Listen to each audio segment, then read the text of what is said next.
Originally, I had no desire to lead a replant. The plan and you know, the heart I think God had given my wife and I was to plant a church in Liverpool.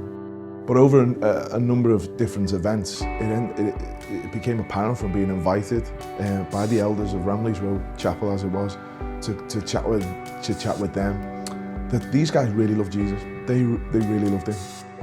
So in November 2009, Sean and I and our kids and a team of 15 people joined the congregation, and we began the process of replanting Ramilies Road Chapel.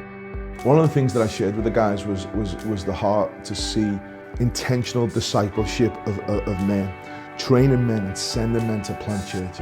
Initially, we're sitting there talking about a church that they think is actually dying, and actually the conversation turns up, okay, we're going to plant loads of churches. So it was a bit of a surreal conversation for us all, but actually that cemented a vision amongst the hearts of men who were in their 60s and their 70s, coming to the twilight years of their lives, cemented a real vision that they could be part of seeing churches planted before their eyes. And by God's grace, all those men are still alive. And by God's grace, all those men are seeing men being trained up. They're seeing gospel communities planted. They've seen churches planted and churches that are in the plans to be planted. And you know, this has happened in the last years of their lives.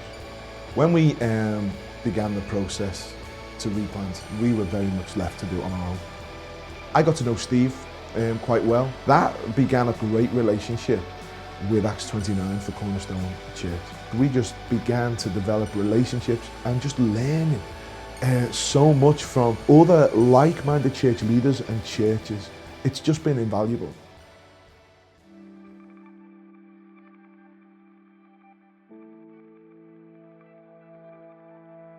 We're 18 months in to being a little church plant here on the Wirral, and by God's grace we've grown.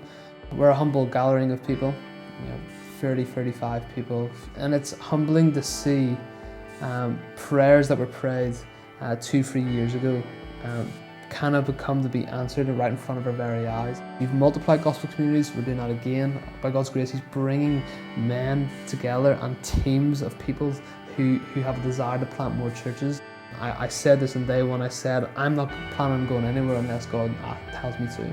I'm here for 50 years, I'm here for longer if God spares me. My desire is to see churches planted all over Merseyside and specifically all over the Wirral. Gatherings of God's people singing praise, worshipping God, not just on a Sunday, but in all of their life. 1 Peter 2:9, you are a chosen generation, a royal priesthood, a peculiar people, so that you may show forth the praises of Him who calls you out of darkness into His marvelous light. I have the righteousness of Christ because Christ became sin. And I have been saved to be part of a people who have been given a joyful task to proclaim the good news of who God is to the world. They're the biggest ones that impact me, my family, and I think the ministry of Cornerstone Church.